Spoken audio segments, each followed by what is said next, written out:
Hey hey hey, halo sobat pinter semuanya. Nah, kali ini ada berita menarik nih. Sob, berita terbaru mengenai nikel Indonesia. Sebelumnya kita tahu bersama bahwa pada bulan November tahun 2022 kemarin, Indonesia dinyatakan kalah dalam gugatan larangan ekspor nikel di WTO. Namun, walaupun Indonesia telah dinyatakan kalah dalam gugatan ini, pihak Indonesia tak gentar sob, dan terus mencoba melawan Uni Eropa di WTO dengan mengajukan banding tentunya. Ya, jadi banding ini merupakan upaya lanjutan oleh pemerintah agar Indonesia memenangkan gugatan larangan ekspor nikel itu sob. Namun tentu saja upaya banding ini belum bisa memastikan Indonesia akan menang saat keputusan hasil banding dibacakan.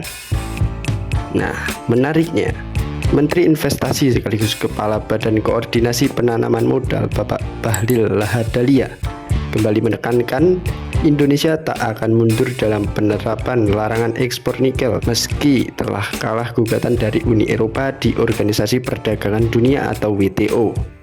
Beliau mengaku telah mengusulkan strategi lain kepada Presiden Jokowi apabila Indonesia kembali kalah dalam gugatan tersebut. Nah, yang menjadi pertanyaannya sekarang adalah strategi seperti apa yang telah diusulkan oleh Menteri Investasi Bapak Bahlil kepada Presiden Jokowi untuk memenangkan gugatan larangan ekspor nikel ini?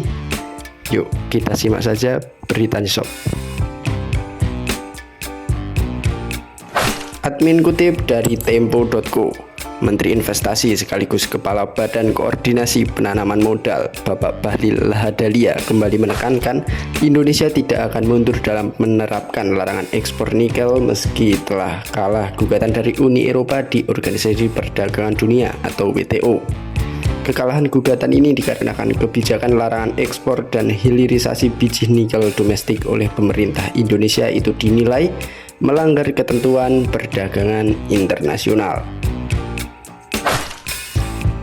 Nah, namun sob, di sisi lain, Bapak Bahlil mengaku telah mengusulkan cara lain apabila Indonesia kembali kalah dalam gugatan tersebut.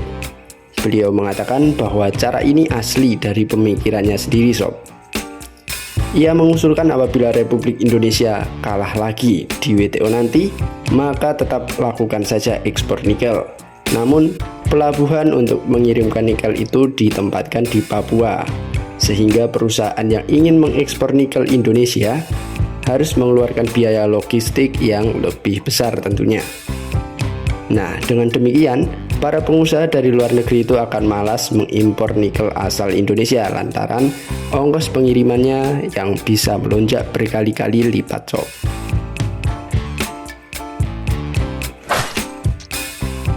Nah, jadi menurut Bapak Bahlil ini dengan cara membuat pelabuhan pengiriman nikel di Papua, maka akan membuat ongkos pengiriman nikel menjadi lebih mahal, yang mana kelonjakan ongkos pengiriman ini tentunya akan membuat dampak yang cukup besar terhadap perusahaan-perusahaan pengekspor nikel Indonesia, sehingga diharapkan perusahaan-perusahaan nikel dari barat ini akan berpikir ulang untuk membeli nikel dari Indonesia sob.